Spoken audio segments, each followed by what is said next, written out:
If I don't do it now, I cannot do it ever. And I don't want to have that regret ever in my life that I never gave it that shot. I wanted to set up the first whiskey bar in the country. Wow. And till date, you don't have a single whiskey bar. You have a lot of pubs, you have a lot of other kinds of bars, but you don't have a whiskey bar. For almost 2 years I worked on this, but it failed. We never come to approach clients with product. The demand is far higher than supply right now, as we speak. And that's been the case for the last 4 years. There is no shortcut in anything in life, and neither in real estate.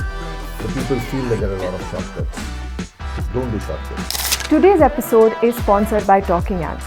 Talking Ants is a full-stack video production company that offers end-to-end services from storyboard creation to script writing to editing. They broadly operate in 4 categories: corporate videos, brand and product videos, documentaries, and social media videos.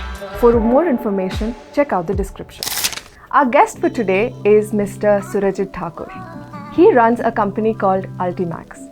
He's in the space of real estate consulting that primarily focuses on commercial real estate. He was in the corporate and then shifted to becoming an entrepreneur.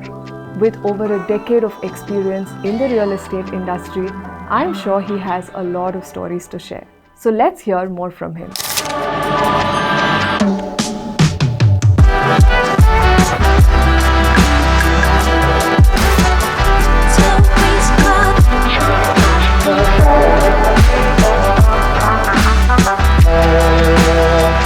Good morning, Surajit. Welcome to the Talk of Town podcast, and thank you for agreeing to come and speak to us today. Thank you, Raksha. Yes, so can we just begin a little bit about your childhood, your background, where you came from? How was it growing up? So I grew up in the city of joy, which is Calcutta, and my father was an engineer, a middle-class family, and he did give us a good amount of education. So we got educated in English medium schools, which was always a luxury in those days. Yeah. And progressively, as I grew up, I finished my education in Calcutta itself, which was my graduation, and I did my master's in Calcutta University. And then I moved into the job world. I was very fascinated by banks because I did my graduation in the finance field in commerce. And those days you had the foreign banks getting into the country. This was way 25 years back. And they used to come with very fancy buildings, fancy get-ups. So it was, my dream to be in a bank. And that's how it all started. I got my first breakthrough in Bank of America. And I worked with them for about 5 years, after which the bank decided to sell off its India operations. And then I moved into another British bank. So it was a cultural shift for me from an American into a British. Oh, yes. And then I served HSBC, the bank that I joined after Bank of America, for the next 18 years. Worked all over the country. Wow. And also had the opportunity of going international and do an international stint in the US. So that is all about my childhood and education and my career. Superb. I mean, I think when you think of Calcutta, you think of so much culture, and I really like the Durga Pujas, and it's so beautiful, right? Okay, wonderful. So from there to entrepreneurship and real estate, can you tell us a little bit about that transition and that story on what propelled you into that? That's interesting. So when I was, as you started growing up in your corporate career, okay, you started realizing that, everything is so controlled. You're actually working in a very controlled atmosphere. Everything is kind of in black and white, dictated to you, and you had to follow. And especially in the banking industry, where we are watched by the regulators. And there are so many norms that you have to follow.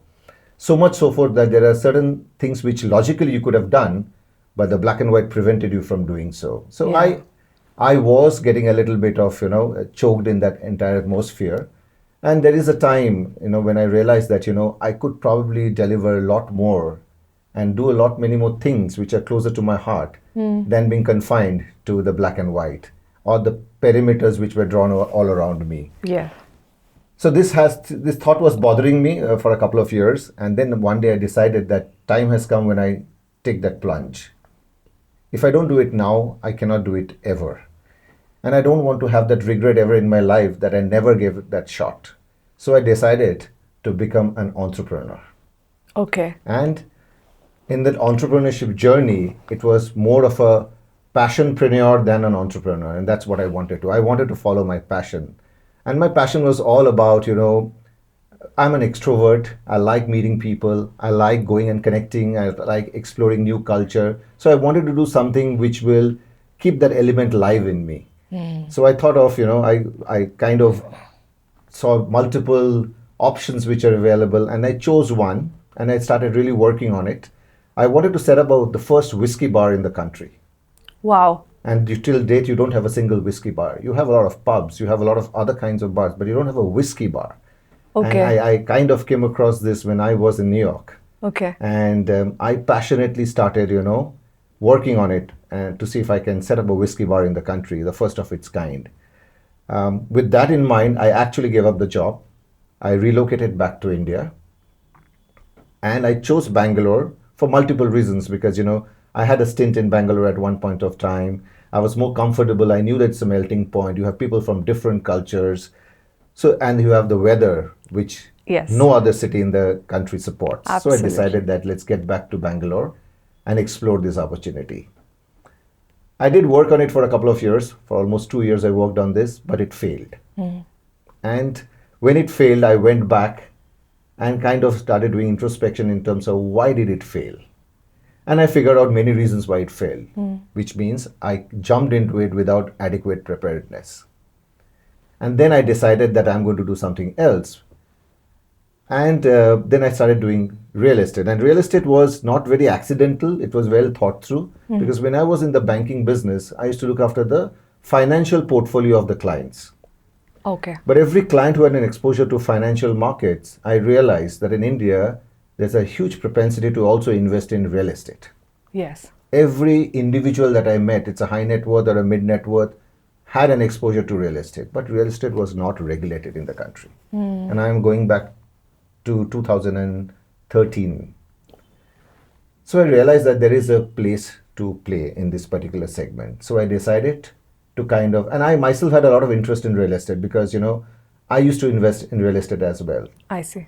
So I decided to start something in real estate on the consulting side of the business. And I went live. A lot of learnings in that journey, and it's been now almost 12 years that I'm doing real estate consulting work. And I learn every day. Every day is a new learning for me. I'm sure. So that has been my journey right from the corporate life that I led earlier to the entrepreneurship life that I'm leading now. Superb. I'm sure it must have been an incredible transition, But what is I'm very curious to understand that real estate is a different world altogether, and I think every industry has its own sort of character to it. But when it comes to real estate, there's certain characteristic that one needs, I think. And what do you think that you innately had that made you get into this? So interestingly, when I got into real estate, as you rightly said, it was a different world altogether. Yeah. But when I started getting deeper and deeper into the real estate world, I realized there are certain elements, okay, which are very common across all industries, okay.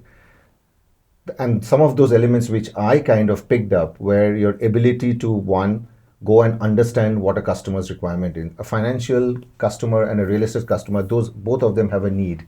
So what you need to do is first understand that need. And if you had that ability in yourself to understand why am I doing and what am I doing, and it all starts with the need factor of that client. So ability to understand the need, ability to come up with solutions for the need rather than giving him whatever is available, okay, was another ability which I realized that I had it in myself. That I am not somebody who will just give you a product, I will give you a solution. Right. Based on your need. So those are the two important factors which I realized I had in myself, which kind of, enabled me to stay in this particular journey of entrepreneurship in the real estate domain. In the real estate domain. All right. So tell us a little bit about your company itself and the kind of work you do. So the name of my company is Ultimax, and we set it up in 2013. So when we started this, the whole journey was everything about real estate. But as and when we got deeper into this domain, we realized that, real estate is like an ocean. Yeah. There are multiple domains and subdomains in it. Okay. Initially, for the first 3 years, I was on a learning phase. So I was learning everything about residential, commercial, land, transfer of developmental rights. There are multiple product lines. In the Even real estate. rentals, no? It's a very big Rentals. So part. rentals become a subdivision of every domain. Ah, Residential has a correct. rental Okay. and a purchase. Okay. Commercial has a rental and a purchase. Okay, and the dynamics are very different for each. Got it. The characteristics are very different of each. The client requirements are very different for each. But what is common is that for every of those domains and subdomains, you have to understand the specific need of the client. Right. Once you understand the need of the client, then based on your knowledge, you can start devising solutions. And that's exactly the approach that we adopted. So we dirtied our hands for the first 3 years, understood the size and the magnitude of the business. Then we kind of mapped our skill sets onto which particular element or domain or the subdomain within real estate is where we will be the best fit. And we realized commercial real estate is an area where we realized that we are better suited than other product lines. Got it. So we decided to kind of narrow down our focus on commercial real estate, and we progressively grew up that business. So what we do right now in commercial real estate is we advise clients who are having a workforce between 20 to 200 on all their commercial office space requirements. Okay. Similarly, for the customers who are in the industrial production space, we kind of advise them on industrial production setups. I see. For customers who are in the warehousing and logistics space, we kind of consult them on the warehousing space. So these are the three subdomains which add up to the commercial real estate space, and that's what we kind of do right now. We have a team of about 12 members.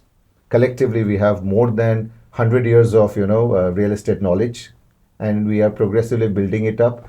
We have delivered close to about 3 million square feet of real estate space, Wow. commercial real estate in Bangalore over the last 10 years of our operations, and that's growing. So that's been our journey in commercial real estate. Superb. So the three sectors that you mentioned, you're in all of them? Or No, do you we are specialize in any? we are specializing in commercial real estate. That's the largest pillar of success for us, and that kind of drives 70% of our revenue. Okay. Post-COVID, we also got involved in the residential segment, the residential real estate, but we are only focused on the luxury and the premium residential segment at this particular point of time. Because Got that's it. also a huge amount of learning, and we are learning every day. Got it. So when you say commercial real estate, you're talking about office spaces and production lines and I think warehouses. You mentioned all these three. Is there again a niche that you go into in that segment and some of the clients that you've worked with? Can you tell us a little bit about that?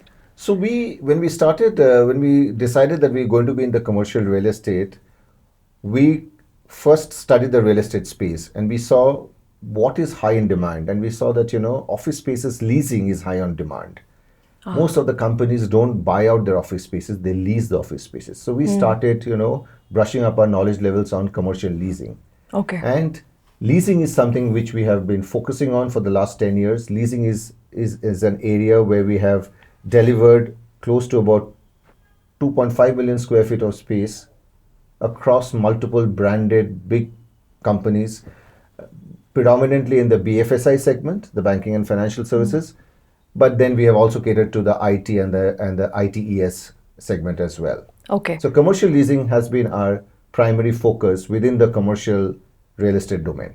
Right. And right now your operations are just in Bangalore.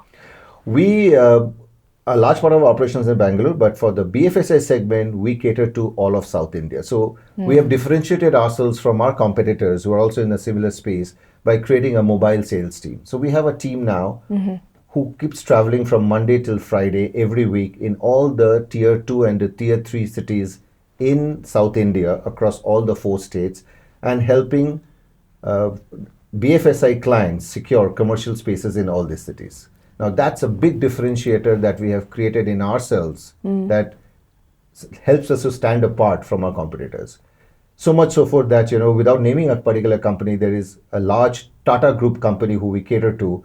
And today we are the largest vendor for them in South India. We have the first right of refusal for any requirement that they have across South India. Brilliant, brilliant. And we account for almost 65% of their deliveries in a particular year on the commercial real estate. Wow, that's amazing. So each of these industries, there's a variety I'm sure you'd cater to. Now, how does this whole thing work when you find a space for a client?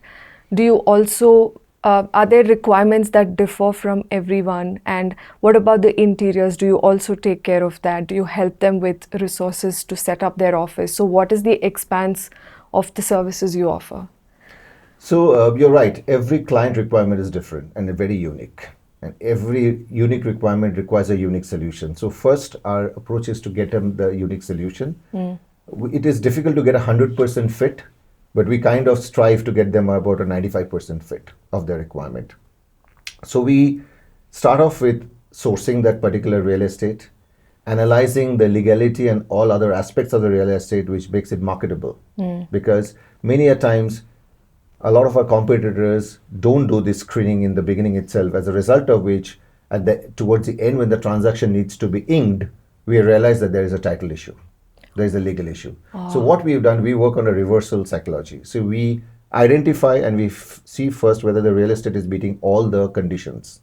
We move on to the next step, which is we do pre-screening of legal. We need to be sure that if this particular real estate were to continue with this particular tenant, potential tenant, it should not get caught in any kind of legal issues subsequently, and the deal gets turned off. So we do a lot of legal pre-screening. We check all kinds of documents. We build expertise over the last 10 years to read legal documents, understand legal documents, and then kind of come to a conclusion that legally these documents all seem to be in order. Okay. Then we move on to the next stage where we help the clients also see the premises, understand the premises. We do go about showing him a lot of macroeconomic factors around that neighborhood, which makes it conducive for them to take this particular space and operate from this particular location. So we do a lot of those activities as well, which means we also spend a lot of time researching a lot of these activities. Okay, a lot of data is required, and a lot of data is not found on the public domain. So we go and collect data, and we share it with these particular companies. Okay. And that's how we kind of go about doing this. And finally, we go and conclude the deal. Our services end as soon as we ink the deal and we get the whole deed registered.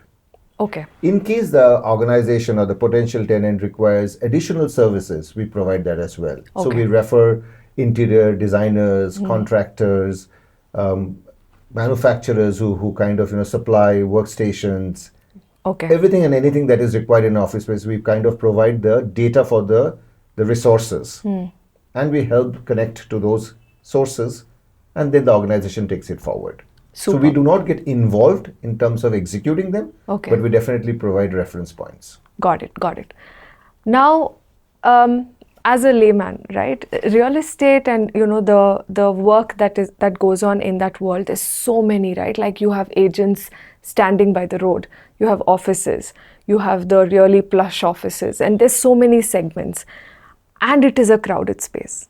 So in terms of a differentiating proposition of Ultimax, what is it? What is your USP, and what is it that sets you guys apart in the industry? There's only one thing what we have done correct in the last 13 years of our operations. We never come to approach clients with products. Okay.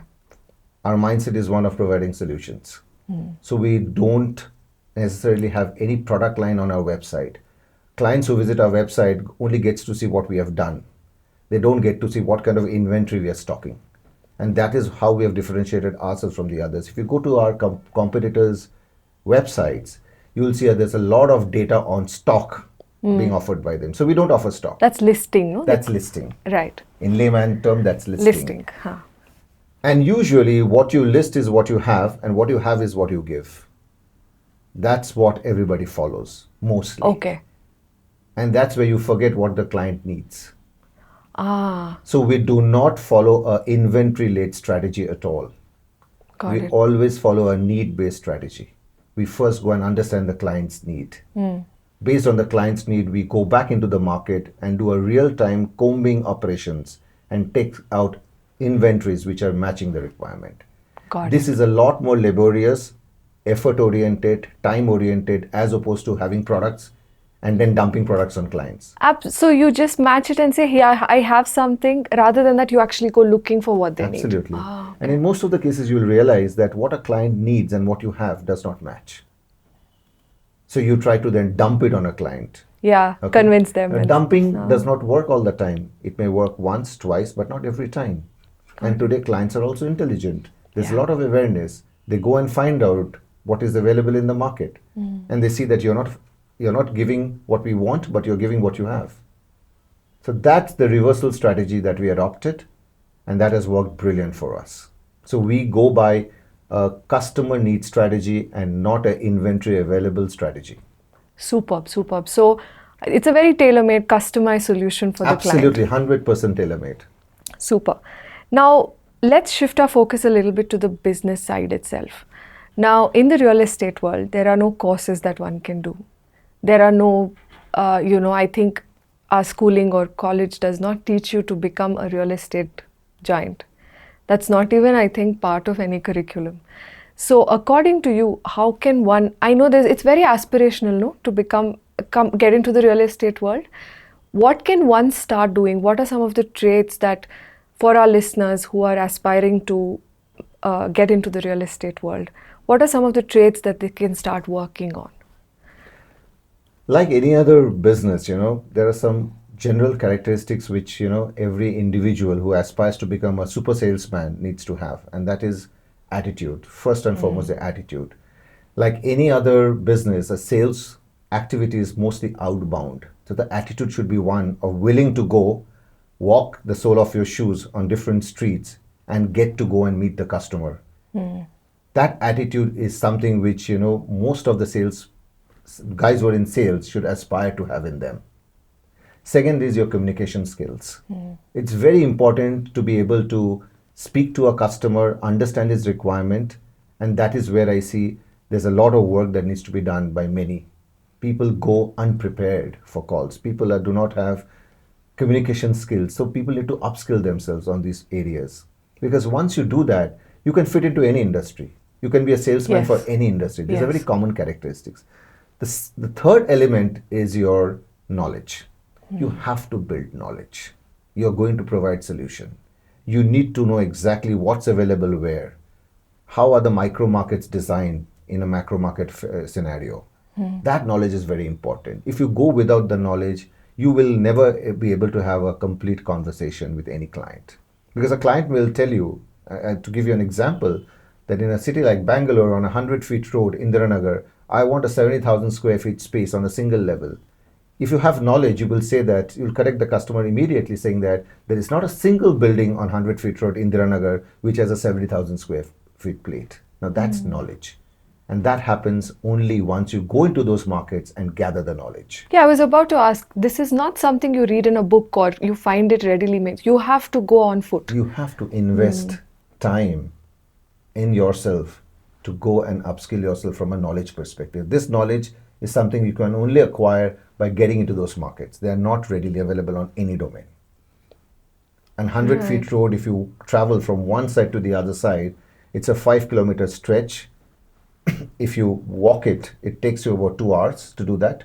But once you do that, for your lifetime, you'll remember that there is no 70,000 square feet building on a single plate on 100-feet road in Indiranagar.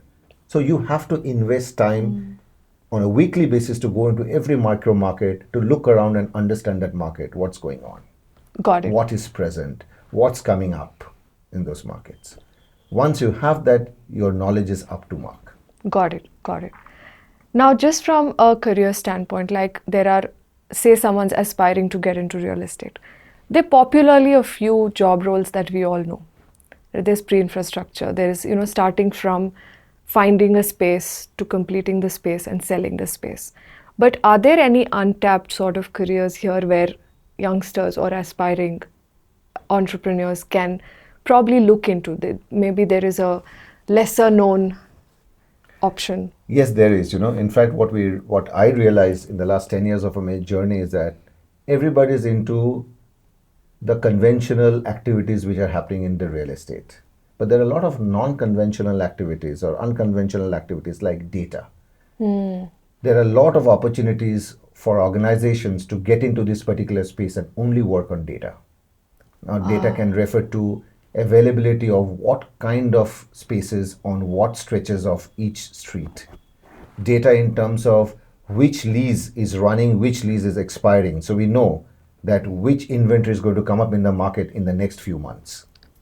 So on data of real estate, there is a lot of opportunity. And today, that data is extremely useful. We strive for such data when we meet up with clients, but there is no organized way of finding data. So there is a lot of scope and opportunity for entrepreneurs to get in that particular space of real estate and only work on data collection and data mining. Got it. And there's a lot of opportunity on that space. Got it. The whole fraternity will kind of benefit Buy from into that. it, I'm guessing. Right. So right now, do individual companies have their own research team and they are trying their Yes. hand at it? Yes. Okay. All right. Now we know that there's a lot of money. The money cannot be ignored. But I somehow, as a layman, the way we all discuss at homes, we feel that this is saturated. Like every apartment, like when you're driving by across Bangalore at least, every apartment is filled. Everyone has a property of their own. Now, is there more money to be made? Is there an opportunity in terms of stats? Can you just give us some numbers of supply versus demand and how is the market looking like now? So if you really talk about demand supply, the demand is far higher than supply right now as we speak. And that's been the case the last 4 years. Are you serious? Yes. And this is not particularly to Bangalore, but across the globe. Okay. Across the globe, you'll see all the macro markets and the micro markets. The demand is far higher than the supply. So there is enough room for making money by everybody. Builders will make money, intermediaries will make money, clients who are actually investing in real estate will make money. And that's been the case for the last 4 years. On a year-on-year basis, we are seeing the capital appreciation in the range of 7 to 10%. Wow. On a year-on-year basis. Okay. And is there a specific segment where these numbers are, or it's across segments? It is across all segments, commercial, residential, land, everywhere. All right. So there is a lot of scope. So there are still people that are required in this industry. There Absolutely. are opportunities to tap into. Absolutely. And these are all primary sales. And as and when the primary sales gets delivered and it matures, the secondary sale kicks in. So there's a lot of scope and opportunity for everybody to be in this particular space. And it is not saturated. It's not. In fact, there's a huge demand-supply gap. We need a lot of trained resources in this particular space, and the supply is very minimal. And this you're talking about intermediaries? Anybody and everybody dealing with real estate. The resources dealing with real estate and all aspects of real estate. Could be sales, could be operations, could be CRM, could be allied services. Everywhere there is a huge shortage of good supply and quality resources. Right. And I think going back to your suggestion on data, I think that will also play a really big role. It will. In this scenario. It will. In Super. fact, there are some players who are actively pursuing this right now. Got it. They're kind of creating a centralized data bank. All right. So that takes me to the next question. Now, where do you see real estate heading in the next 5 to 10 years?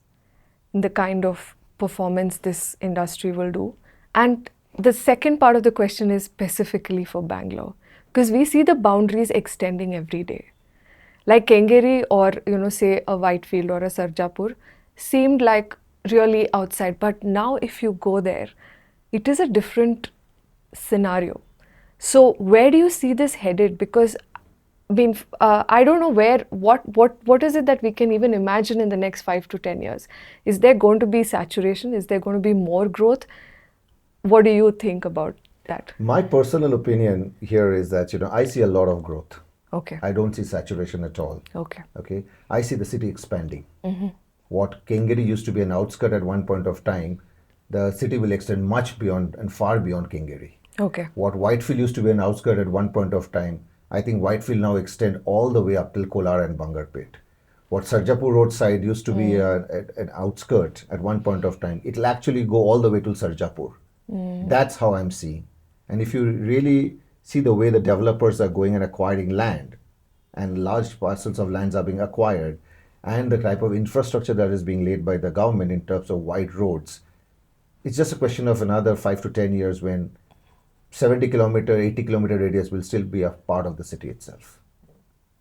So Just the way which- today it is. When the new airport came up, it was 64 kilometers outside the city, and everybody said it was. But today it is considered a part of the city because there's Yes. a habitat which has grown around the airport. Yeah. A huge habitat which has grown about the airport, which is residential as well as commercial. Right. So the way I see it is that the city will keep expanding, and all these far-fetched locations will become a part of the city.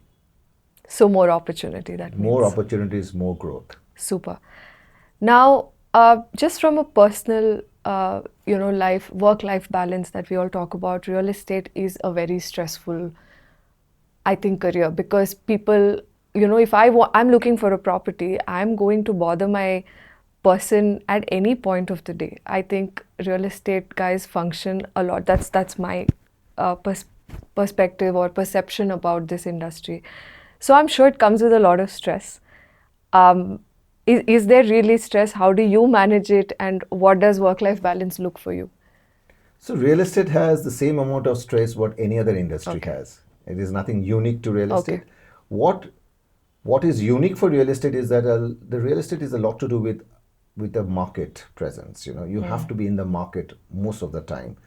Very rarely can you sit inside your office and sell real estate. So one has to be mentally prepared to go into the market practically 85 to 90% of your time. That's when a lot of real estate sales happens. Okay.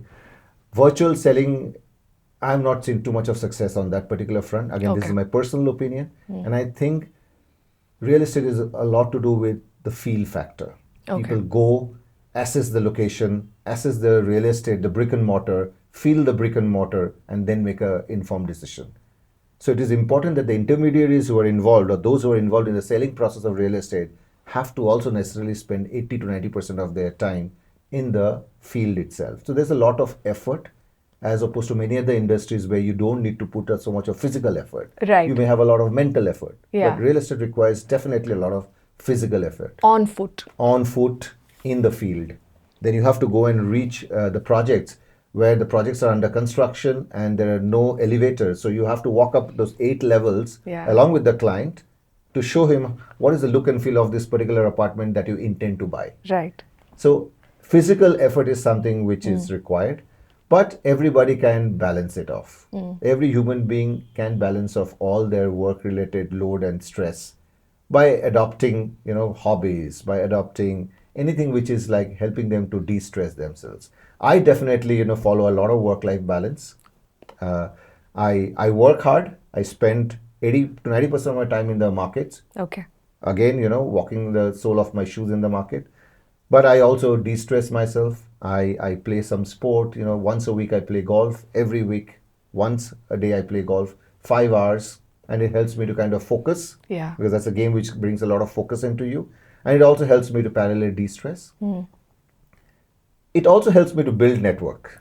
I've heard. Okay, which again supports me in my business Yes. initiatives.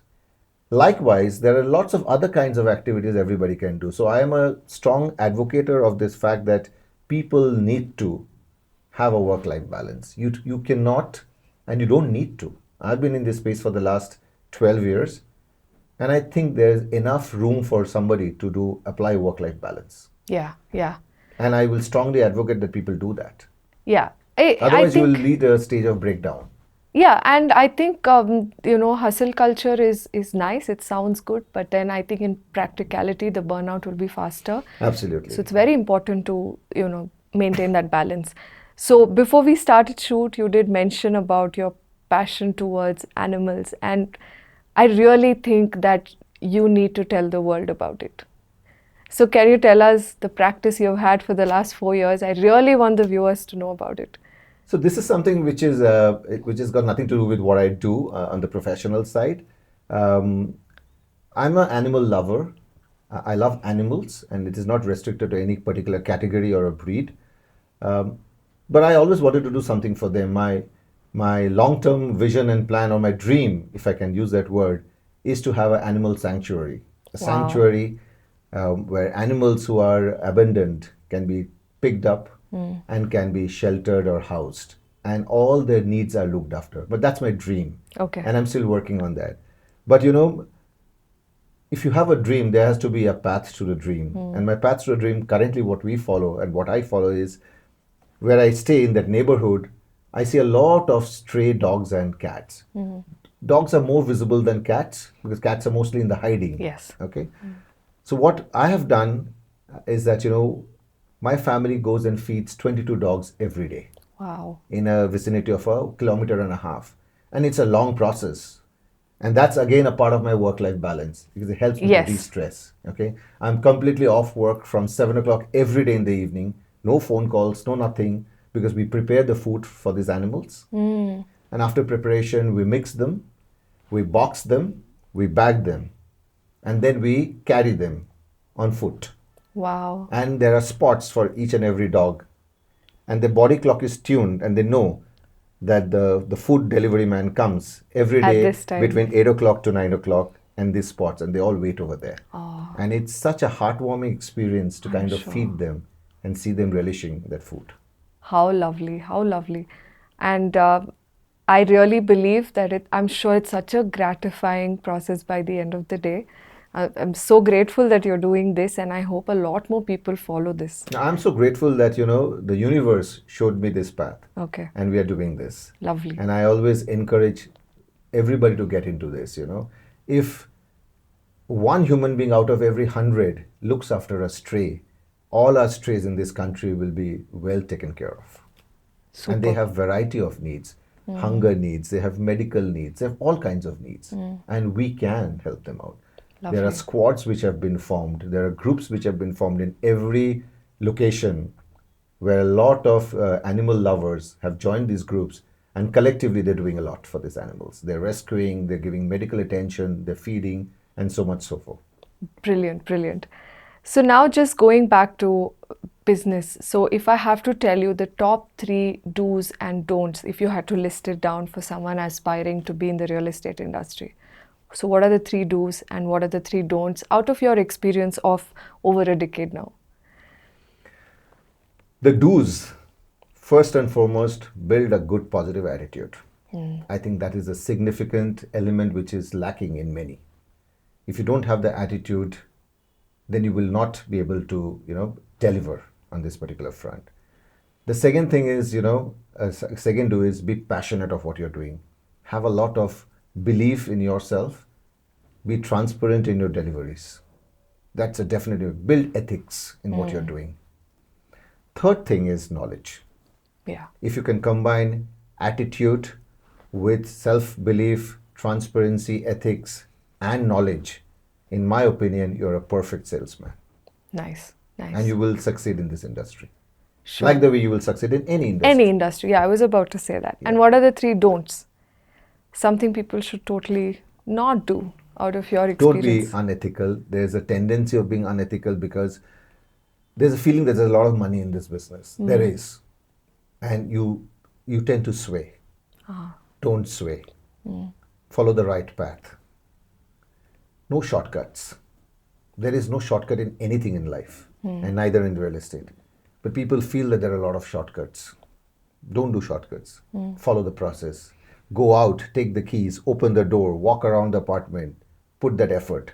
If you don't do it and you try to go out, take a shortcut, more than often deals don't happen. So these are the 2 don'ts I will strongly advocate. Got it. So now before we wrap up, one advice to anyone starting businesses today, from possibly going to employment to entrepreneurship, or some kids who are getting out of college and wanting to aspire entrepreneurship, one advice for them that you have learned over your years.